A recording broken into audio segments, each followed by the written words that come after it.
Salut, c'est Dali. Aujourd'hui, on vit dans une société où les écrans sont omniprésents dans notre quotidien et occupent une place de plus en plus importante. Malheureusement, cette ascension du numérique et des écrans, elle se traduit notamment par des consommations qu'on pourrait qualifier de récréatives et d'addictives même.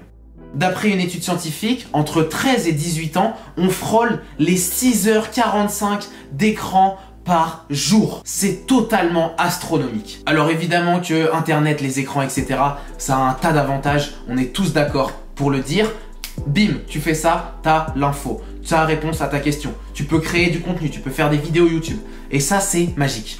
En réalité, j'étais le premier avant à passer énormément de temps sur les réseaux sociaux, à scroller sur mon feed Insta, sur Snap, à faire les flammes, à regarder des séries Netflix tous les jours, à regarder plein de vidéos sur YouTube, à me comparer aux autres, etc. Et en fait, c'est devenu totalement normal de faire ça, surtout à mon âge, entre 12 et 25 ans, on va dire, c'est totalement normal. Mais n'oubliez pas une chose, la normalité n'est pas forcément la vérité. Si Nietzsche était encore sur cette terre aujourd'hui, et paix à son âme d'ailleurs, parce que c'est un sacré philosophe, il nous considérerait tous comme des énormes faibles parce qu'on passe notre temps constamment à se comparer aux autres et surtout sur les réseaux sociaux. Mais heureusement, je suis sa réincarnation pour vous partager des stratégies et pour vous transformer en fort. Je dirais même surhomme. Bon, j'abuse un peu, mais on va faire en sorte aujourd'hui dans cette vidéo d'arrêter de perdre son temps sur les écrans et de reprendre le contrôle. Prendre conscience de ça, c'est le premier palier. Y remédier, c'est le deuxième. 1. Le téléphone. Le téléphone, c'est clairement l'écran sur lequel on passe le plus des temps. Le plus des temps. C'est fou ça. Des étangs. Des étangs. Le téléphone, c'est clairement l'écran sur lequel on passe le plus de temps et c'est normal parce qu'il est tout simplement H24 avec nous dans notre poche, dans notre main. Pour remédier à cette perte de temps sur le téléphone, j'ai plusieurs stratégies. La première, c'est de se créer un tout nouvel environnement. Je m'explique. Did you know you are the average of the 5 people you spend the most time with? Jim Rohn. Vous êtes la moyenne des 5 personnes que vous fréquentez le plus. Et étant donné qu'on passe de plus en plus de temps sur les écrans, et bah ces 5 personnes, ça peut très vite devenir tes 5 youtubeurs préférés, tes influenceurs préférés, tes instagrammeurs préférés. Et sans t'en rendre compte, ils t'influencent, ils t'influencent, ils t'influencent. Tu n'es pas toi-même. Tu es ton historique YouTube sur 7 jours. La preuve, les vidéos de Diablo X9, Thibaut InShape, Théophile Hélier nous ont plus inspirés que nos parents. À toi de créer l'environnement auquel tu veux ressembler. Et pour ça, on va appliquer la stratégie Instagram YouTube que j'ai mise en place. Viens sur mon téléphone, mec. Ce que j'ai fait pour Instagram, c'est très simple, c'est que je me suis créé un nouveau compte où je suis actuellement que 14 personnes. Pourquoi? Parce que c'est tout simplement les 14 personnes qui m'inspirent le plus au quotidien. Et voilà, j'ai décidé de les suivre parce qu'elles m'apportent vraiment quelque chose. Il suffit de regarder les stories que j'ai à regarder. Et ben, il n'y en a pas. Il n'y en a pas, tout simplement un post, hop, il y en a un seul nouveau post. Des messages, un seul. Et donc, c'est très simple en fait. Il n'y a plus de tentation au niveau d'Instagram parce que je suis que 14 personnes. Et les seules publications que je vois, c'est des gens auxquels j'ai plus ou moins envie de ressembler et qui m'inspirent. YouTube, c'est exactement la même chose. Tous mes abonnements YouTube, je les ai choisis parce que ils m'apprennent quelque chose, ils m'apportent quelque chose, ils me font rire, je sais pas, mais il y a quelque chose. Et j'ai envie, plus ou moins, encore une fois, de leur ressembler. Et le fait que ça soit ces plus ou moins 5 personnes, là c'est beaucoup plus, mais il y en a qui reviennent évidemment plus souvent que d'autres, et bah ça fait partie de mon environnement et c'est un environnement que j'apprécie et qui m'est pas néfaste. Les autres réseaux sociaux, je les ai supprimés tout simplement parce que j'en avais pas besoin. Au départ, j'étais un petit peu sceptique parce que je me disais, mais comment on va me contacter désormais? J'ai plus Snap, j'ai plus Twitter, j'ai plus TikTok. Si on veut vraiment te contacter, eh bah on te contactera, ne t'en fais pas. Petite anecdote sur un PDG, je sais plus mais c'est un très grand PDG, il est parti en vacances pendant 1 ou 2 semaines et quand il est rentré, il avait des milliers de mails. Qu'est-ce qu'il a fait? Il a tout supprimé. Et on lui a dit, mais pourquoi tu fais ça? Et tout simplement, il a répondu que si on devait vraiment le contacter, si c'était vraiment important, on le recontactera. Et bah pour toi, c'est exactement la même chose. N'aie pas peur de supprimer des réseaux. Si t'en ressens le besoin et l'envie, fais-le. N'aie pas peur de quitter tous les réseaux pendant 1 semaine, fais-le.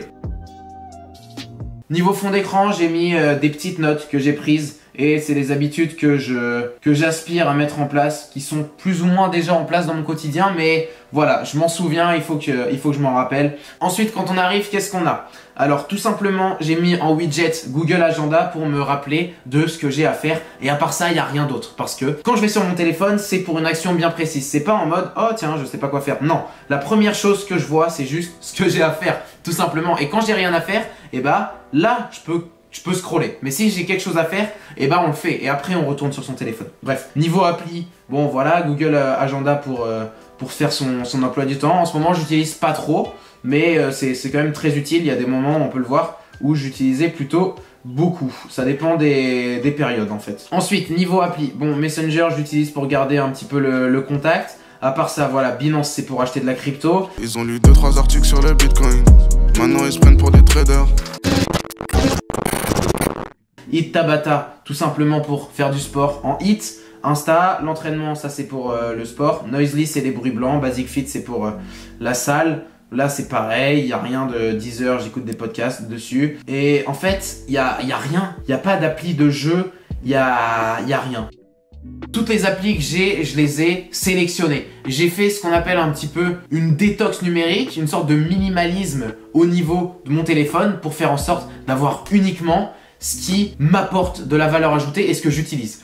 Ensuite, deuxième point très important pour reprendre le contrôle, c'est d'arrêter d'aller sur les écrans avant de dormir et en se levant. Avant de dormir, pourquoi? Tout simplement parce que les écrans dégagent ce qu'on appelle de la lumière bleue. Et cette lumière bleue, elle est nocive notamment parce que elle t'empêche de produire de la mélatonine, c'est-à-dire l'hormone du sommeil. Donc quand tu vas sur ton tel juste avant de dormir, tu fais ça à ton corps, bim, grosse balle dans la tête. Parce que tu t'empêches de dormir rapidement et ton corps il lui faut beaucoup de temps pour faire de la mélatonine et pour s'endormir. Donc c'est normal si tu mets beaucoup de temps à t'endormir quand tu vas sur ton tel le soir. Donc je te dis pas ici de lâcher tes écrans 2 heures avant d'aller dormir. Je sais que c'est pas possible. Même moi je le fais pas, donc je peux pas me permettre de donner un conseil que j'applique pas au quotidien. Par contre ce que je fais, c'est que 30 minutes 15 minutes si tu veux, si tu commences de très loin, 15 minutes avant de te coucher, tu lâches tout et tu ne fais tout simplement rien. Tu peux prendre une douche froide, lire, ne rien faire, faire du yoga, des étirements, de la méditation, de la respiration Wim Hof, tout ce que tu veux, quelque chose qui te détend, qui t'apaise et surtout qui te permet de produire de la mélatonine. Donc, fais en sorte de réduire un petit peu la lumière dans ta pièce. Pourquoi faut pas aller sur les écrans dès le réveil? Tout simplement parce que tu vas booster ton système de récompense, de dopamine et dès que tu vas te lever, bim, tu vas prendre ton shoot de dopamine. Sauf que cette dopamine, on peut l'appeler comme de la dopamine artificielle et elle est néfaste pour toi sur le long terme parce que tu vas avoir tendance à faire que ça dans ta journée, à aller chercher le plaisir facile et on sait que ça rapporte rien de bon. Pour les lumières bleues, si tu veux vraiment travailler le soir comme ça là sur ton ordi, et bah qu'est-ce que tu peux faire? Tu peux acheter des lunettes anti-lumière bleue, c'est pas mal aussi. Et en plus t'es beau gosse. Bref. 3. La télévision. La plupart du temps, le problème avec la télévision, c'est que tu y vas tout d'abord parce que tu ne sais pas quoi faire, tu arrives dans ton salon, oh tiens je vais regarder la télé parce que je m'ennuie un peu, bim, t'allumes la télé, qu'est-ce qu'il y a? Une chaîne que tu n'as même pas choisie, donc tu vas zapper et tous les programmes qui sont dessus tu les as pas choisis et tu subis un petit peu ce divertissement. Donc ça c'est le premier problème de la télé. Le deuxième c'est qu'on y va un petit peu tout simplement parce qu'on sait pas quoi faire.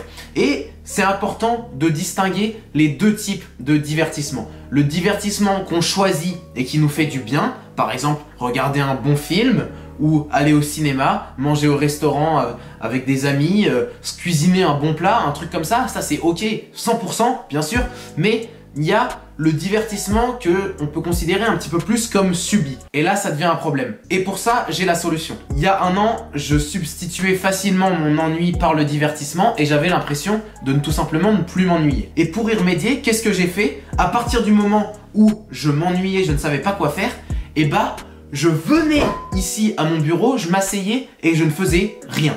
Et je peux te dire que tu vas vite trouver des idées de « Ah tiens, c'est vrai, je devais faire ça. Ah tiens, ça serait pas mal que j'avance sur ça. » Et bim, parce que si tu vas directement sur ton tel ou ton ordi parce que tu sais pas quoi faire, tu te laisses pas le temps de réfléchir à ce que tu dois vraiment faire. Et donc, tu te parasites. Donc quand tu sais pas quoi faire, ne va pas automatiquement vers le divertissement, tout ça pour ne plus t'ennuyer, même si au final, tu le substitues uniquement. Force-toi un petit peu à t'ennuyer et tu verras que tu vas vite trouver des solutions pour ne plus t'ennuyer. Donc tu sais quoi, tu vas prendre ta télé et bim, tu la défonces comme Mohamed Eni. C'est trop grave d'être nul comme ça. Regarde ce que t'as fait, Germain. Regarde ce que t'as fait une fois de plus. Donc si tu réussis à reprendre le contrôle sur tes écrans, et bien derrière, ça va aller tout seul. Et tu vas te mettre automatiquement en fait au travail, tu vas automatiquement réviser, tu vas automatiquement faire du sport parce que tu n'auras que ça à faire. Et ça, c'est génial. En réalité, notre quotidien, il est déterminé par 40% d'habitudes. Et si, par exemple, tu fais comme moi et tu mets en place toutes ces habitudes que j'ai mis en fond d'écran, et ben derrière, les 60% qui vont suivre, ça va aller tout seul. On a fait une étude à Harvard et on s'est rendu compte qu'il fallait 66 jours pour que l'habitude, elle soit en toi complètement et qu'on ne puisse plus te l'enlever. Et surtout, qu'elle ait le goût de miel. Comprendra qui pourra. Donc tu sais ce qu'il te reste à faire pour arrêter de perdre ton temps et comment reprendre le contrôle sur tes écrans. Ne te laisse pas influencer par ces attrapes. Par exemple, tu vois bien, regarde la couleur d'Instagram, regarde la couleur de YouTube, c'est si attirant, c'est normal, c'est fait exprès, ils ont tout compris. Ils ont compris le système de dopamine, comment fonctionnait le plaisir instantané, etc. Ils sont trop forts, ils sont très très forts et fais-y attention. Et une dernière chose, avant de conclure cette vidéo, n'oublie pas que le temps, c'est la vie. Voilà, j'espère que ça t'aura plu. N'hésite pas à t'abonner à ma chaîne YouTube, à lâcher un gros pouce bleu, à me suivre sur Insta. Tu fais tout ce que tu veux. Si t'as envie de me soutenir, fais-le, ça me fait extrêmement plaisir. Lâche même un com, partage, bref. J'espère que la vidéo t'aura plu. Allez, ciao amigo!